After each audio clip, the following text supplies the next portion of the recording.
लाहौर की एहतसाब अदालत ने शहबाज शरीफ को आशियाना रेफरेंस में बरी कर दिया। फवाद हसन फवाद और आहत शीमा समेत तमाम मुल्जिमान बेगुनाह करार। सिंध हुकूमत ने फौजी अदालतों में सिविलियंस केसेस में अपील दायर करने की तरदीद कर दी। तासुर बेबुनियाद है। सिंध हुकूमत ने सिविलियन के ट्रायल के लिए सुप्रीम कोर्ट में अपील फाइल की। निगरान वज़ीर आला के तर्जुमान की वजाहत। नून लीग के कायद नवाज शरीफ से अमरीकी सफीर की मुलाकात। पाक अमरीका ताल्लुकात और बाहमी दिलचस्पी के उमूर पर बातचीत की गई। जाती उम्रा में होने वाली मुलाकात में मरियम नवाज भी मौजूद रहीं।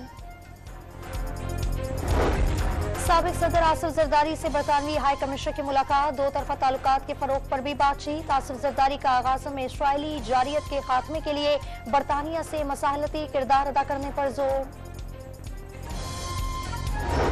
पीपल्स पार्टी आज पेशावर में ताकत का मुजाहरा करेगी। दौरानपुर में वर्कर्स कन्वेंशन का पंडाल सजा दिया गया। बिलावल भुट्टो जियालों का लहू गरमाएंगे।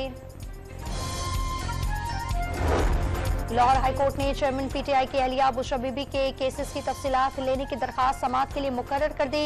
2 रुकनी बेंच 20 नवंबर को समाअत करेगा। सिंध हाई कोर्ट ने पुलिस को लापता अफराद की गुमशुदगी का खुद मुकदमा दर्ज करने का हुक्म दे दिया। अहले खाना पुलिस के पास आए या ना आए, रियासत की मुद्दत में FIR काटी जाए, अदालत का हुक्म। लाहौर के इकबाल टाउन में मुबैना पुलिस मुकाबला। घर में वारदात के लिए घुसने वाले 6 डाकू मारे गए। मजीद डाकुओं की मौजूदगी के इम्कान पर इलाके में पुलिस का सर्च ऑपरेशन। गाजा पर इसराइल के सफाकाना हमले मुसलसल जारी। अक़वाम मुत्तहिदा की ज़ेर इंतजाम स्कूल भी सिहनी दहशतगर्दी का निशाना। दर्जनों शहरी अबदी नींद सो गए। शहदा की तादाद 12,000 हो गई। FI इंसदाद इंसानी स्मगलिंग सेल के कोयटा और गुजरात में भी कार्रवाइयां। कोयटा से 1 और गुजरात से 3 इंसानी स्मगलर्स धर लिए।